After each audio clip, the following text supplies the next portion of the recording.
I'm guessing that more than a few of you remember the story of Apollo 13, either because you watched it, you were living at the time, or you saw the Tom Hanks movie. Quick recap for those who don't remember. On April 11th, 1970, a Saturn V rocket carrying Fred Hayes, Jim Lovell, and Jack Swigert launched from Cape Kennedy. They were set to be the third mission to land on the moon. Their goal was the Frau Morau Highlands. However, 2 days into the mission, a serious failure in one of the oxygen tanks nearly meant that the main goal of the mission, well, it didn't nearly mean that the main goal of the mission shifted. It did shift the main goal of the mission, which was landing on the moon. And it shifted to making sure that those 3 astronauts got safely back to Earth. Now, I could go into the real technical details of it all because I am still a proud space nerd. I won't be sharing the details of the main bus B undervolt and fuel cells because that might bore everyone except my father who's tuning in. Sorry, Dad. In the movie and in the real life, they had to use the lunar module as a sort of lifeboat. They turned off most of the life-supporting features in the 2 craft in order to save power. There was the problem, one of the main problems was making sure that the air in the lunar module stayed clean. Because we know that when we breathe in oxygen, we breathe out carbon dioxide. The devices to clean the air in the module they were using were only designed to be used by 2 people on the moon, not 3 people for the rest of the transit back. Furthermore, the air scrubbing containers for the 2 capsules weren't designed to work in the other. So on the ground, the team that was there spent a lot of time designing ways, or not that much time really, designing ways to bridge that gap with only the materials that they had in outer space. They read the directions over the radio and they built these devices, and they worked. There's more to the story, of course. But the devices, I looked at the pictures of the devices that they made to bridge that gap. They were not sleek or polished, but they worked. They saved lives, but they were messy as well. But they worked. How are you holding up right now? These are tough times that we are living in. And I want to remind you that you are enough. Why am I reminding you of this, especially as I just talked about air scrubbing devices on Apollo 13? Well, you'll see in a second. This transition that has happened in our society over a short period of time has laid bare so many problems and so many challenges. While we certainly have more resources than the astronauts in Apollo 13, we've had to improvise a great deal. We've had to let go of some of our goals and focus on saving lives. We've done this, and yet probably done it imperfectly. And that is okay. Nobody would have dreamed that we would move an entire state's or entire country's education systems online. Nobody would have dreamed that college classes would have to move online suddenly. Nobody thought that a nation would have to wear masks. Nobody thought that some parents would have to become teachers nearly overnight. Nobody thought that we'd have to transition a whole way of being as a congregation into an online setting virtually overnight. And during this time, it is natural to think that we aren't enough. I'm sure that a few of you have seen the memes shared on Facebook about Shakespeare wrote his best plays during the plague, or other bits about how if you don't come out of the pandemic with a side gig or a side hustle or having learned a language or having read a bunch of books, it wasn't because you didn't have time. I don't have to share the others or repeat them because they aren't true. If that's how, share the reasons rather, because they aren't true. If that's how you are coping, great. But others are living with anxiety, living with the existential angst of the moment. And just living is probably enough. Early on, I really wanted to learn how to bake some bread, how to bake from a sourdough starter, or get back to learning Icelandic, yes, an old goal of mine, or reading the umpteen books. You can see some of them right there that I haven't read yet, but have purchased over the years. I wanted to write something every day, to keep a diary. I wanted to exercise every day. And yes, even your minister wanted to commit to a spiritual practice every day. I haven't really done many of those. None of those, in fact. I've bought more books that I haven't yet read.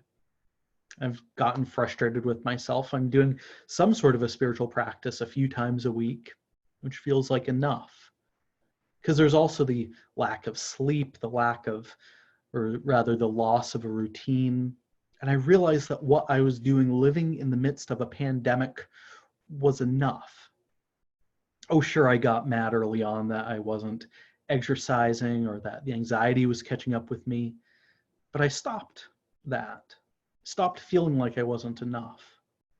I remembered the words that I often spoke during the time for contemplation when we gathered together in person.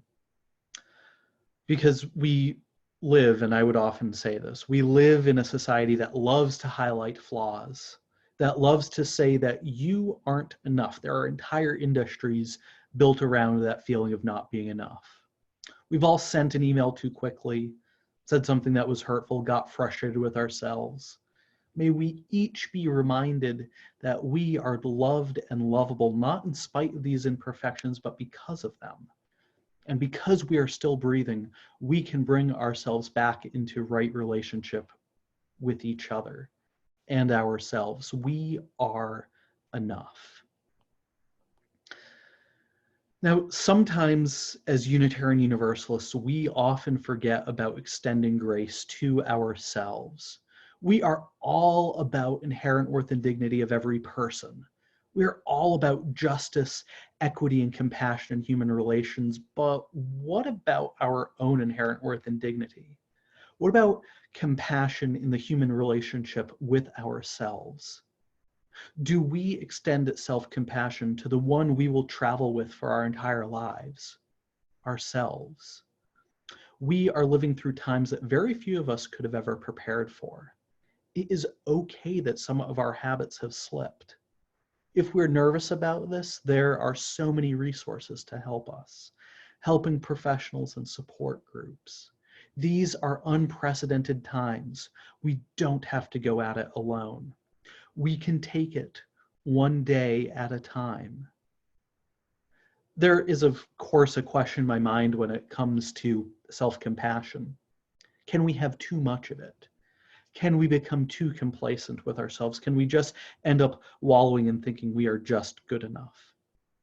Now, in the field of self-compassion studies, which is a big field, there are three components, according to Kristen Neff, who's one of the folks who's written a lot in this field. The first is that self-compassion is about being kind and caring toward yourself, rather than harshly self-critical. Two is framing imperfection in terms of the shared human experience. And three is seeing things clearly without ignoring or exaggerating problems. It is more of a mindfulness approach to noticing your faults. There are studies out there, again from Kristen Neff's writing, that say that self-compassionate people are more likely to take personal responsibility for past mistakes than self-critics, but are also less emotionally upset by them. Other studies show that when people have compassion after failing at a task, they're actually more likely to pick up themselves up again and work towards new goals. Research demonstrates that self-compassionate people tend to set goals related to personal growth and learning rather than trying to impress others. They're also more successful at their goals. What researchers who study humans in isolation say is that how we are feeling today, like right now, is a phenomenon that they study known as third quarter phenomenon. TQP, which is a tough initials to recite often, normally applies to those who are traveling in outer space or those who are living in submarines or working in the Arctic and Antarctic research facilities. In TQP, we experience irritability, a depressed mood, decreased morale. Anyone experiencing any of those feelings right now? The way that they put it is that at first, when we were thinking about shelter in place and shelter in place orders were made, we panicked and we prepared. Then we were sort of in this honeymoon phase. The wow, isn't it great how much we're connecting to one another? I'm cooking so much bread. I'm saving a lot on gas. Isn't this wonderful? And now we're in this weird third place, this third quarter, where we're experiencing irritability and other weirdness. I remember the summer after I graduated from college, I was leading 2-week-long backpacking trips in New Mexico. And I'd often noticed that around day 10, the group dynamic started to break down. Any kindness or compassion that folks were extending to others had soon turned into frustration.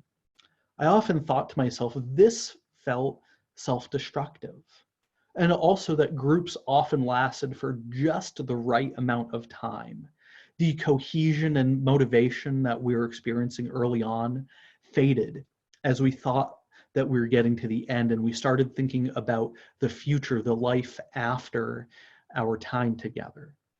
It is important to take stock of your emotions and figure out your own ways to self-soothe. Now, we're experiencing third quarter phenomenon right now because we think that we're just about finished with this project of self-quarantine and flattening the curve. I don't know if that's true, if we're there. That's not a level of my expertise. It's important to pay attention to local health officials, but I think it's important to also notice how what researchers who have studied humans in isolation have noticed about this time and to work on self-care. So my friends who are watching this now, wherever you are, these are tough times. We can hold ourselves gently and use that gentle noticing of imperfections to help us. Paying attention is key. Everyone has the right to do something badly at first. That's the only way that we get good at something, is by noticing that we're not doing it to our standards and letting ourselves get better at it, to be compassionate with ourselves. We are all carrying our mishmashed hearts, and they are so, so beautiful. May it be so.